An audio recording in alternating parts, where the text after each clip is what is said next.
Imagine a narrow street in Toledo at midnight. The city sleeps, but from behind a thick wooden door, a rhythmic pounding breaks the silence. Inside, the forge roars. A swordsmith pulls a glowing bar of steel from the coals, white hot, almost blinding, and brings it down onto the anvil with a crack that echoes off the stone walls. Sparks explode into the darkness like a swarm of fireflies. This is the Calle de Armas, Weapon Street, the beating heart of one of the most legendary blade-making traditions the world has ever known. For centuries, the swords forged in this small Spanish city would arm kings, terrify enemies, and earn a reputation so fearsome that bladesmiths across Europe would forge false inscriptions on their own blades just to claim they came from Toledo. But to understand how Toledo became the undisputed capital of the European sword, we must go back, far back, to a time before the forges were lit, before the guilds were formed, before the very name Toledo was spoken in the same breath as steel. We must begin with the people who first discovered what a short, sharp blade could do in the chaos of close combat. Long before the Romans marched across the Iberian Peninsula, the Celtiberian tribes who inhabited this rugged land had already developed a weapon that would change the history of warfare. These were not the long, slashing swords favored by the Gauls or the Greeks. The Celtiberian blade was shorter, double-edged, and tapered to an acute point. A weapon designed not just for cutting, but for thrusting directly into an opponent at arm's length. It evolved from earlier Latin models, adapted to traditional Celtiberian forging techniques during the late 4th and early 3rd centuries before Christ.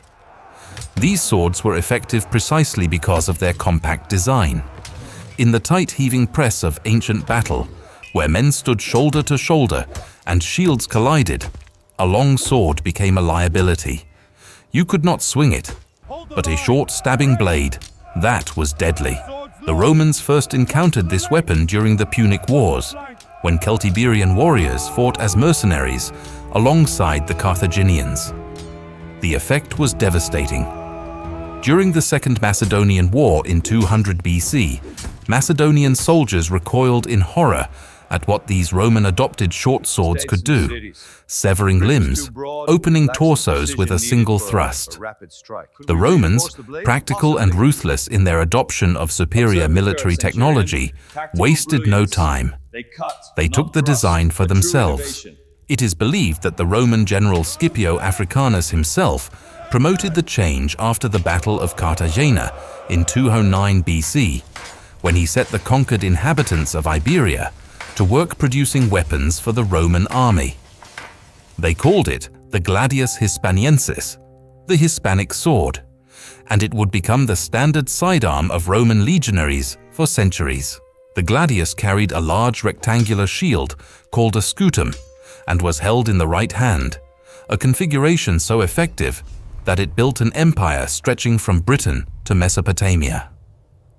Archaeological discoveries in recent decades have only reinforced this Iberian origin, as early Roman gladi found in Spain appear to be direct copies of Celtiberian models. So the roots of sword-making in the Iberian Peninsula run deeper than almost anywhere else in Europe. And no city in Iberia would come to embody this tradition more completely than Toledo. Perched on a granite hill, nearly encircled by the gorge of the Tagus River, Toledo possessed every natural advantage a blade-making city could hope for. The river provided water power to drive grinding wheels and bellows. The surrounding hills concealed deposits of iron ore, and the local forests supplied the charcoal needed to reach the ferocious temperatures required to smelt and forge steel. But geography alone does not explain Toledo's supremacy.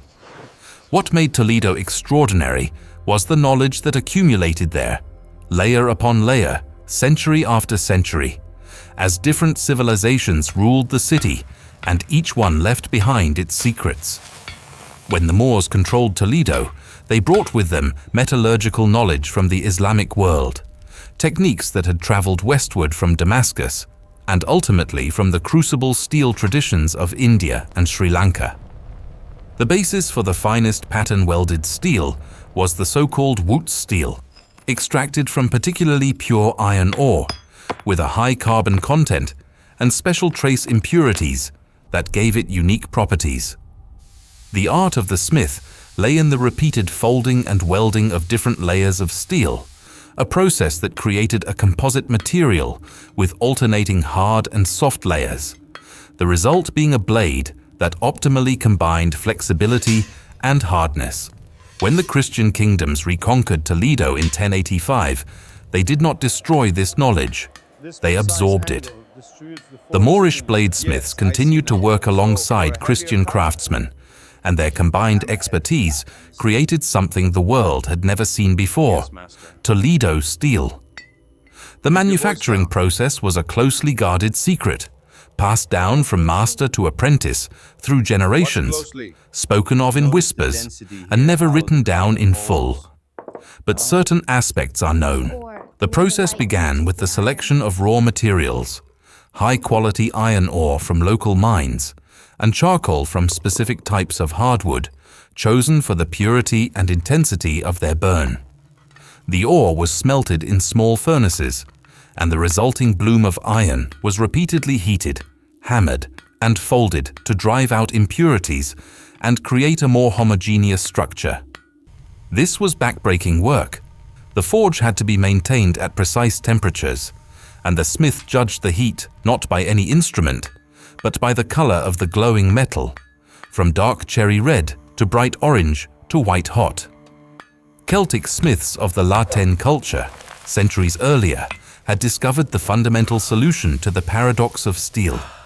Hardened steel becomes brittle, while softer wrought iron cannot keep an edge. Their answer was to hammer weld strips of iron and steel together as a blade core, and add a separate edge of very hard steel. To better observe the changing temperatures of the metal, from dark red to white hot, this hammer welding was often done at night, adding to the ancient mystique of the smith. Toledo's bladesmiths inherited and refined this tradition over centuries, developing their own proprietary methods of laminating and differentially hardening their blades. Then came the most critical moment, the quenching. After a blade had been shaped, forged, and brought to the precise temperature, it had to be cooled rapidly to harden the steel.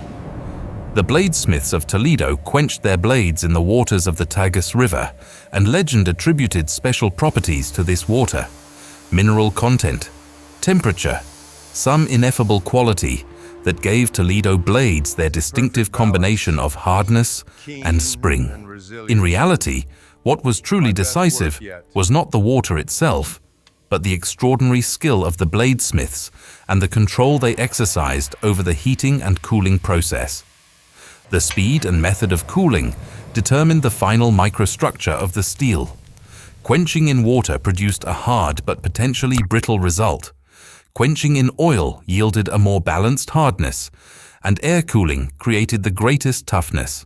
The masters of Toledo had learned, through centuries of trial and error, exactly how to manipulate these variables to achieve a blade that could bend nearly double and spring back true, yet hold an edge sharp enough to slice through mail.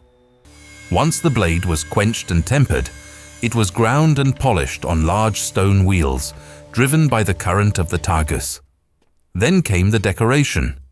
Toledo blades were not merely weapons, they were works of art. The guards and hilts, usually of iron or steel, were subject to an extraordinary variety of embellishment. They were engraved, chiseled, gilded, damascened, and encrusted in gold and silver. Damascening, the art of inlaying precious metals into grooves cut in the steel surface, was a Moorish legacy that became one of Toledo's most celebrated techniques. Gold and silver wire was hammered into channels etched in the steel, creating intricate geometric and arabesque patterns that gleamed against the dark metal. Silver inlays carried more than ornamental value. Silver was thought to be an effective protection against evil magic that could blunt the sword. Every finished blade carried the mark of its maker, a signature stamped or incised into the steel, a tradition that stretched back to the earliest medieval bladesmiths, who were among the first craftsmen in Europe to sign their works. But no one could simply decide to become a swordmaker in Toledo. The city's guild regulations were among the strictest in Europe. Those seeking to practice as swordmakers had to pass rigorous tests of quality stipulated by the king himself.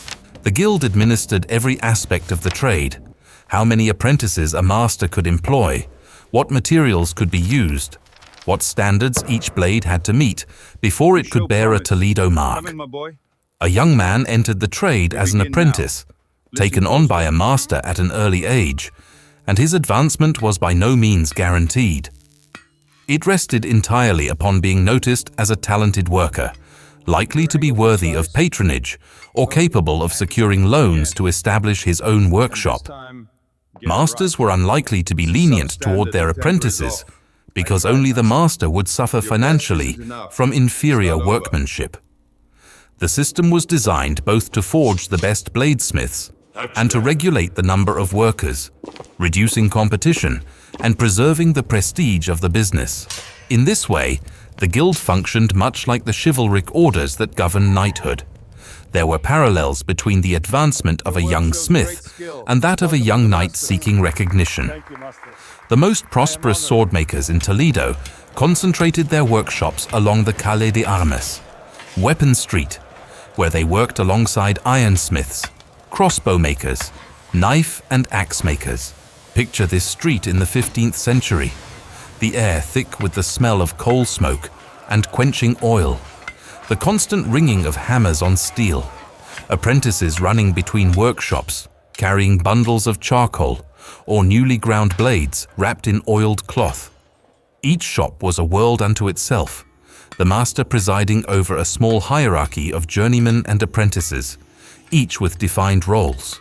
The youngest might work the bellows for hours on end, pumping air into the forge to maintain the intense heat. More experienced workers handled the grinding and preliminary shaping. Only the master himself performed the final forging and the critical quenching, those moments where a blade's quality was determined forever. During the 16th and 17th centuries, Toledo reached the zenith of its fame.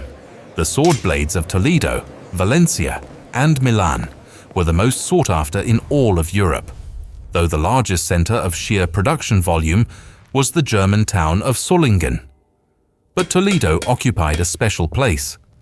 The finest European hilts, crafted by the most skilled goldsmiths and silversmiths of Italy, Germany, and France, were usually equipped with a Spanish blade.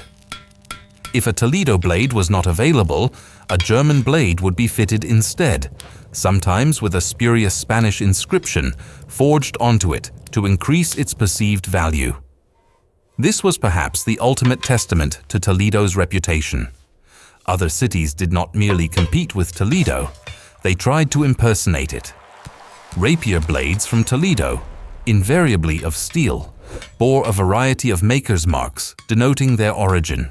These marks were the bladesmith's signatures, their guarantee of quality, their legacy. Names like Juan Martinez the Elder, Miguel Cantero, and Alonso Perez became synonymous with excellence. A blade signed by Miguel Cantero, for example, now in the collection of the Victoria and Albert Museum, is a masterpiece of the swordmaker's art. Its rich ornament of silver on a gilded background, suggesting it was used by a wealthy prince or his household guard, possibly from the armory of the electors of Saxony. Swords were not just weapons, but important decorative elements in masculine costume, symbols of honor and rank for their owners throughout Europe, and they remained an indispensable feature of outdoor dress for any person with pretensions to status until the late 18th century. Sword blades were articles of international trade, manufactured in a few elite centers and shipped across the continent, where they were fitted with hilts in the local fashion. A blade forged in the fires of the Calle de Armas might travel to Dresden to receive a Saxon hilt, or to Paris to be mounted for a French nobleman, or to London to arm an English gentleman.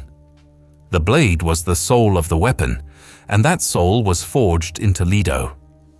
This international trade network meant that Toledo's bladesmiths were not merely local craftsmen. They were suppliers to the courts of Europe. Burgos, Seville, Calatayud, and Castellón de las Armas are all recorded as centers of armor production in Spain. But for blades, Toledo stood alone in its reputation.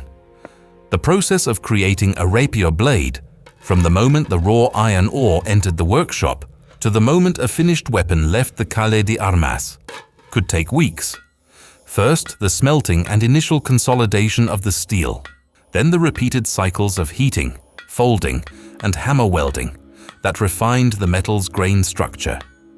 Then the drawing out of the blade, stretching the billet into a long tapered form, shaping the fuller, the central channel that reduced weight without sacrificing strength. Then the critical quenching and tempering sequence, often performed multiple times to achieve the precise balance of hardness and flexibility. Then the grinding, first rough, then fine, to bring the blade to its final geometry and polish. Then the etching or engraving of the maker's mark and any decorative elements.